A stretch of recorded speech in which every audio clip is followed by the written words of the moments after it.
Hoy voy a platicar y les agradezco que estén aquí en el estudio. Fíjese, está con nosotros el licenciado Eduardo de la Torre Jaramillo, él es vocero de la campaña de Pepe Yunes en el estado de Veracruz, pero también me acompaña, fíjese, quien ha representado de manera pues puntual y jurídica, Gabriel Zúñiga, él es el coordinador jurídico del Comité Ejecutivo Estatal de Morena en Veracruz. Gracias por estar aquí. Muy buenos días, señores. ¿Cómo vieron el debate? ¿Con qué se queda? Bueno, la ley establece que solamente son 2 debates los que se tienen que regular por parte del INE. El INE se extiende a un tercer debate a menos de 2 semanas del proceso electoral. Desde mi punto de vista, era el más complicado, ¿no? Porque era muy puntual sobre desarrollo sustentable, sobre ciencia y tecnología, sobre la cuestión del desarrollo, de lo cual era muy complicado para el Bronco, por ejemplo, para el propio López Obrador, inclusive para el propio Anaya. Yo creo que quienes han gobernado como López Obrador o el Bronco, o en el caso de José Antonio Meade, estaban un poco más familiarizados. Totalmente descontextualizado Anaya, fue a la defensiva, muy nervioso.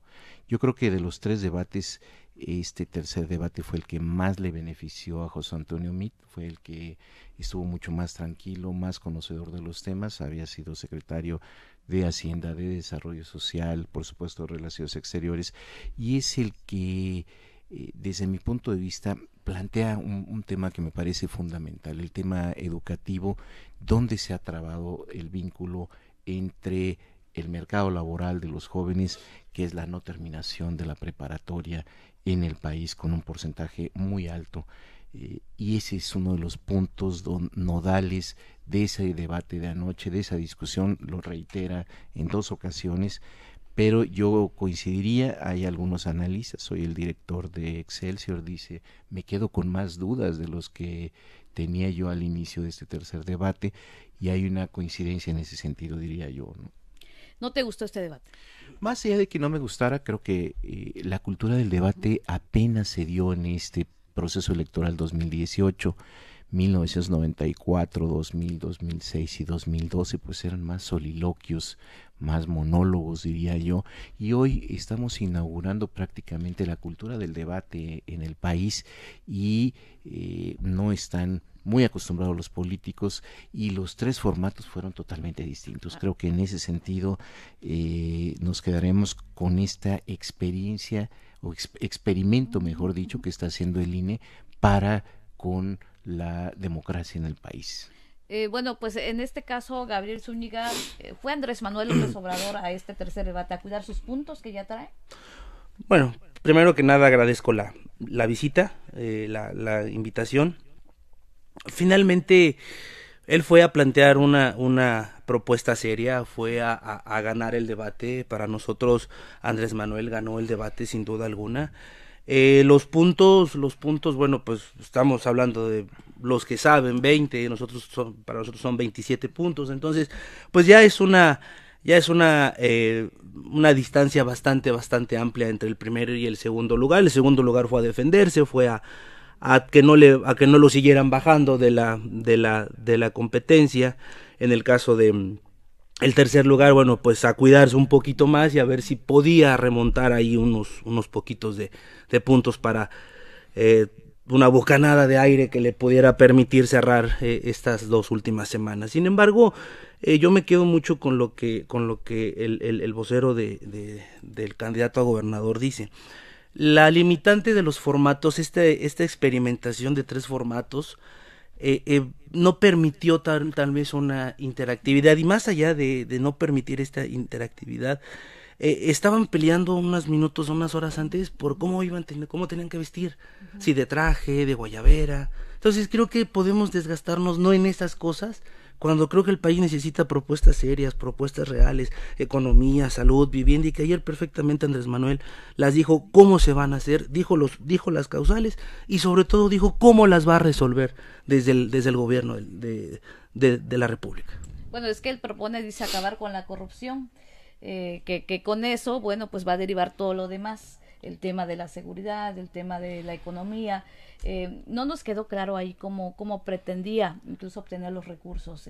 Finalmente él habla de un techo económico, que lo que se roban en estos guachicoleros del poder, que se les llama, entre 300 y 500 millones de pesos por contratos, por venta de medicamentos. Un ejemplo muy claro: un medicamento salido del laboratorio te vale 75 pesos, pero ya puesto en las instituciones de seguridad social se te va a 750 pesos. Vamos a poner claro, muy muy claro, la insulina, que es un medicamento que se debe de tener para las personas que padecen diabetes. Ese medicamento en cuestiones de laboratorio te vale 20 pesos la ampolletita. Llegando al sector salud, se incrementa hasta en 2,000 pesos. ¿Qué quiere decir? Que hay una corrupción enorme, se eleva un 200% el costo. Entonces, a partir de ahí, vamos a empezar a barrer las escaleras, ¿no? A barrer la casa, de arriba hacia abajo. Y si hay un presidente honesto, si hay un presidente que no es corrupto, por supuesto que todos vamos a ser honestos, ¿no? También otro esquema muy importante: estos enormes salarios y sueldos que tienen, ¿no? Y además de los funcionarios de primer nivel, tienen derecho a seguro de gastos médicos y que los atiendan en hospitales privados. Bueno, con él se van a acabar esas cosas. Se van a ir a su seguro, se van a ir al ISSSTE, y además se les va a acabar esos privilegios que tienen. Y bueno, pues como vieron a Ricardo Anaya, por cierto, hay que decirlo, invitamos al representante del Partido Acción Nacional pues a esta mesa de diálogo. No pudo asistir, nos prometió que en un futuro podría hacerlo. Esperemos que pues de aquí al 1 de julio de tiempo, ¿verdad? Ahí por el 4 de julio que para el día 2. Pero en este caso, ¿cómo vieron a Ricardo Anaya? Ustedes, PRI y Morena. Bueno, yo creo que pues por supuesto todo lo que huela Anaya en Veracruz nadie lo va a defender, porque desde un principio no les ha interesado la candidatura de Ricardo Anaya al PAN en Veracruz. Creo que eso es definitivo. Si hubiese sido el debate estatal todavía mandan representantes, pero bueno, como lo han abandonado, pues no les interesa. Creo que Ricardo Anaya tiene mucho miedo de lo que ha hecho. Ayer fue muy chistoso porque quienes conocemos, y aquí el abogado no me va a dejar mentir, muestra, dice: aquí estoy exonerado, pero era del Tribunal Electoral. Oye, ¿qué no presentó? No era el formato de la denuncia o un resolutivo del juez de distrito, como él había dicho. Me parece muy penoso porque siguen las mentiras, inclusive de su defensa personal. O sea, era el resolutivo del Tribunal Electoral del Poder Judicial de la Federación, y no es imposible que un juez dicte una sentencia cuando apenas lo estás denunciando 2 días antes, ¿no? Eso me parece poco ético, está muy nervioso. Creo que aquí los políticos deben tener una enorme lección, que cualquier hecho que hagan dentro del gobierno en el contexto actual va a ser justiciable, y creo que lo que hizo Anaya para poder refinanciar y tener a su familia en los Estados Unidos viviendo y estudiando, pues era incompatible lo que él tenía como ingresos, tanto de la esposa como las de él, y creo que hoy va a tener que enfrentar. Ustedes imagínense que un miembro del propio partido político, como fue Ernesto Cordero Arroyo, vaya y lo denuncie. Entonces ese es el clímax que hay en el interior del Partido Acción Nacional, la crisis tan aguda que tienen, que ya no fue el PRI, no fue Morena, no fue el PRD o cualquier otro partido, fue un integrante de su mismo partido político, que eso te dice mucho en este proceso electoral. Y desde la primera intervención lo primero que fue a victimizarse y a defenderse de la brutal agresión, dice, que está recibiendo, cuando son tus actos los que deben tener consecuencias. Ahora, llama también mucho la atención porque anoche, después del debate, estuvieron en una mesa los representantes de los partidos políticos. Uno de los candidatos, bueno, pues como es Aurelio Nuño, que es el representante coordinador de la campaña de José Antonio Meade, dijo en esta entrevista que Ricardo Anaya había mentido con respecto al documento que presentó, que había votado contra el gasolinazo. que en realidad cuando se dio la votación de pues si aprobaron o no lo de esto del incremento a las gasolinas, él no estuvo presente, que quien votó fue su suplente. Por lo tanto, pues el documento que llevaron era como de una sesión anterior, en el cual pues mostró incluso el documento, y él había dicho en el debate que este documento correspondía a su voto en contra del gasolinazo. Esto, pues, ¿qué nos dice? O sea, ¿qué mensaje transmite? Por favor, por favor. Primero, si eres diputado federal o senador, hoy todo está transparentado en los portales de la Cámara de Diputados y de Senadores. Si asistes, si no asistes, cómo votas, cuáles son tus iniciativas, con quién las presentas, si se aprobaron o no, en qué comisión está. Creo que frente a esa transparencia que hoy existe en el Poder Legislativo es imposible que intentes engañar. Aquí lo preocupante es que un actor político continúe en esta línea de mentir, mentir, mentir, mentir. Si así pretendes ganar adeptos, pues es muy complicado, porque lo que te evidencia es qué tipo de político tienes como candidato a la presidencia. No solamente le das la vuelta a la ley para conseguir recursos y allegarte a recursos para continuar una carrera política, y lo segundo es que pierdes confianza, credibilidad, legitimidad. Y por supuesto yo difiero, no creo que haya llegado en un segundo lugar a este debate. Él mismo lo demostró, dependiendo qué encuesta podamos analizar, pero en ese sentido creo que Ricardo Anaya prácticamente anoche se despide, no solamente en la actitud donde dice: si la gente les llega a creer de lo que están haciendo en mi contra, creo que ya es un discurso de derrota, de autoderrota anoche, y porque sabe que no tiene salida. Primero era aliado y después se vuelve converso a la oposición. Si eres opositor toda la vida, bueno, la gente te lo va a creer, ¿no?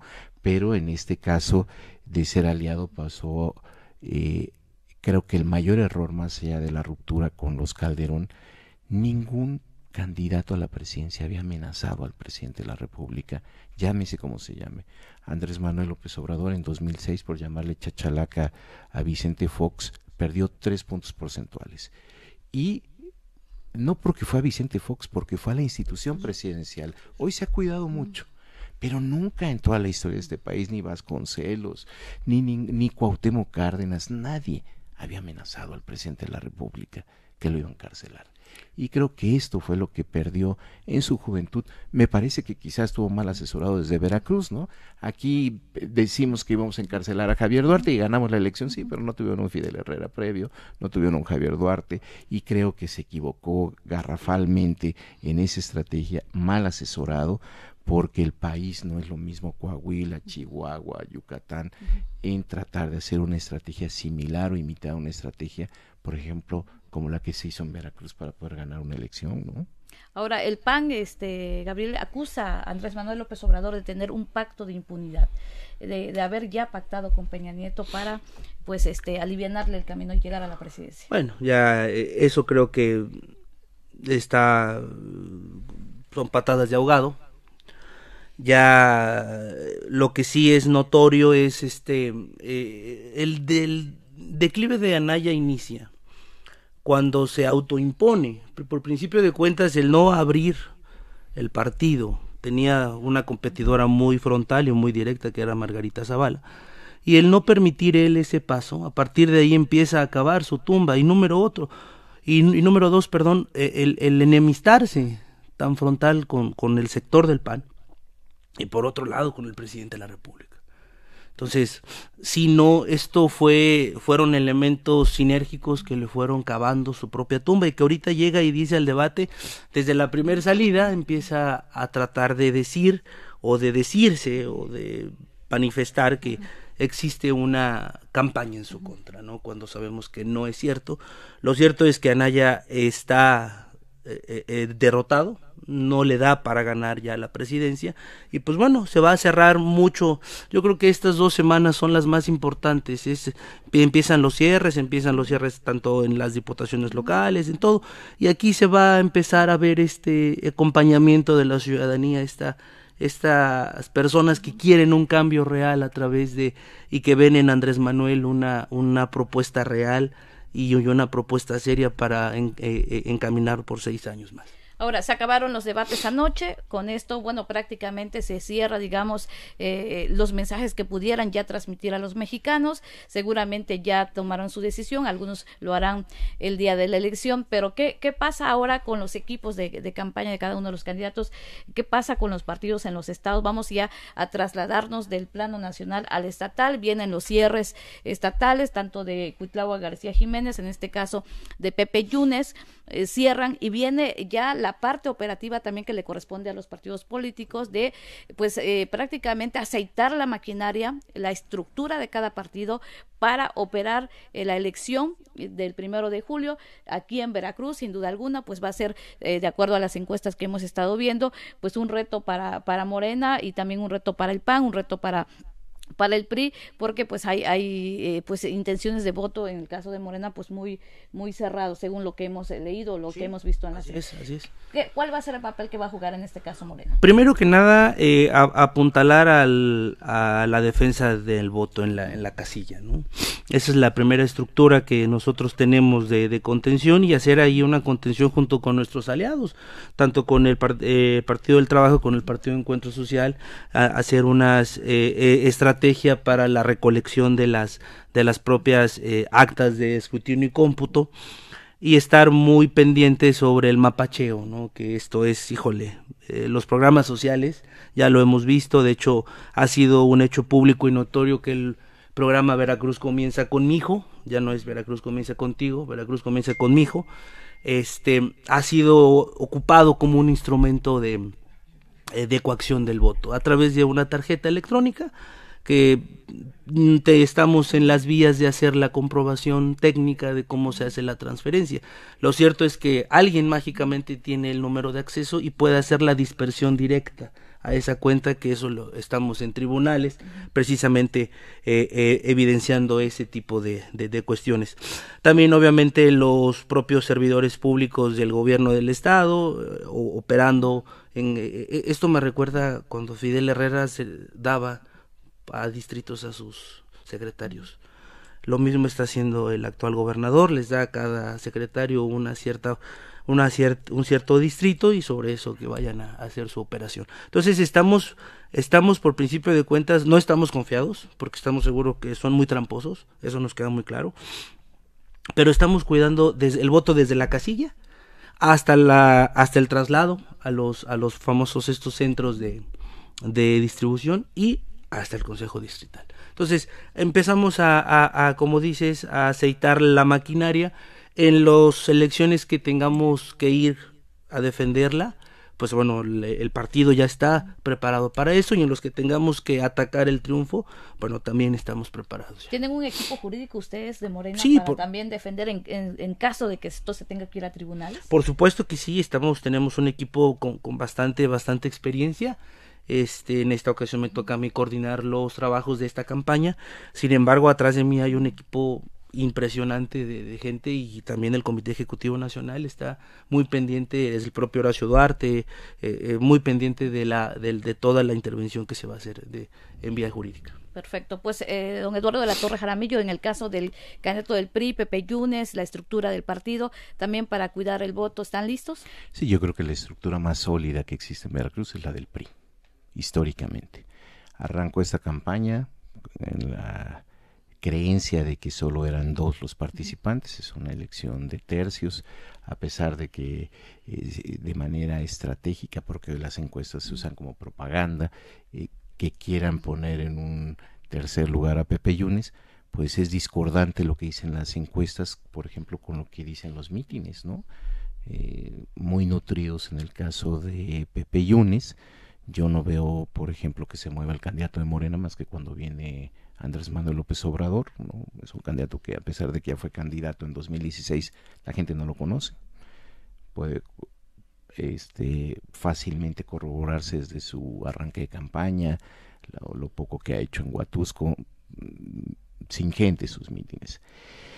Y este proceso rumbo al 1 de julio, bueno, además tenemos si nosotros comparamos, en el caso de Pepe Yunes, pues es un actor político que desde hace 22 años nadie lo puede señalar de un acto de corrupción.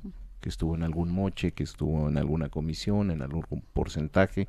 Entonces, tiene la fortaleza de un candidato en este momento por sus antecedentes y que es un partido que, a pesar de la crisis del pasado inmediato, ahí está, vivo, trabajando. Es un partido que le gusta hacer campaña, inclusive, y la estructura electoral pues consolidada desde hace algunas semanas. Está esperando solo el fallo del INE para ver nombres repetidos, esto que es la parte mínima, pero por supuesto preparados jurídica y políticamente para el próximo 1 de julio. Pues yo le quiero agradecer, fíjese, es muy importante porque queríamos justamente tenerle contexto nacional y estatal de cómo están trabajando, de cómo vieron anoche el debate, pero lo que viene ya, que es el cierre de Cuitlavo, que es el 23 de este mes, en el Pirata. Y en el caso de Pepe Yunes. Perdón, y hay un segundo debate del OPLE que es el viernes. Este debate nacional pues acabó ayer, sí, pero todavía en el estado el viernes es aquí en Jalapa, el segundo que organiza el OPLE, y ya después de ahí se despliega las otras estrategias de cierres de campaña. Pues ojalá le den difusión porque también le ha faltado al OPLE, ¿verdad? Al Organismo Público Electoral. Es intencional, es intencional, por supuesto. O sea, ellos están jugando con el gobierno en turno, porque no te puedes explicar que el primer debate tampoco le dieron difusión y además se le encargaron a una empresa, ¿no? Y lo viene a hacer otra vez RTV. Entonces dilapidas o negocias 9 millones de pesos con moderadores a modo y el OPLE lo estás convirtiendo en un gran negocio de los debates. La misma empresa estuvo en 2016, cobró 5 millones, hoy cobra 9 millones y su infraestructura es profundamente pobre tecnológicamente, que lo que tiene que volver a sustituir RTV. Pues es muy interesante esto que dicen. Entonces, estamos hablando que el OPLE ha sido omisa en algunos de estos casos. Candidaturas independientes, debates. No, hombre, ¿no? Nosotros presentamos una queja sobre los monederos Chedraui, precisamente. Y el OPLE, así nada más, porque sí me dice, no. Entonces... O sea, no te recibieron la... No, me la reciben, le dan trámite y me la desechan. Entonces vamos a tribunal local y el tribunal local le dice, ¿sabes qué? No, tu función es ser exhaustivo, tu función es tienes una facultad de investigación, pues agótala. Y entonces reinstalan el procedimiento. Pero como estas quejas, Morena ha presentado, igual nos han desechado. Entonces hay una cooptación del gobierno del estado al OPLE. Y se siente, ¿no? Porque las audiencias te las pueden diferir de un día para otro, te las cambian, entonces hay una intención, ¿no? Ahí de no generarte tu adecuada defensa, ¿no? Sí, o sea, el árbitro no está actuando de manera... No es árbitro y trae un blindaje autoritario, diría yo. Pues eso es realmente serio. Eduardo de la Torre Jaramillo, vocero de la campaña de Pepe Yunes, muchas gracias por estar aquí. Te lo agradezco, Benita, buen día. Y pues también agradecerle a Gabriel Zúñiga, que es, repito, el coordinador jurídico del Comité Ejecutivo Estatal de Morena en Veracruz. Benita, muchas gracias.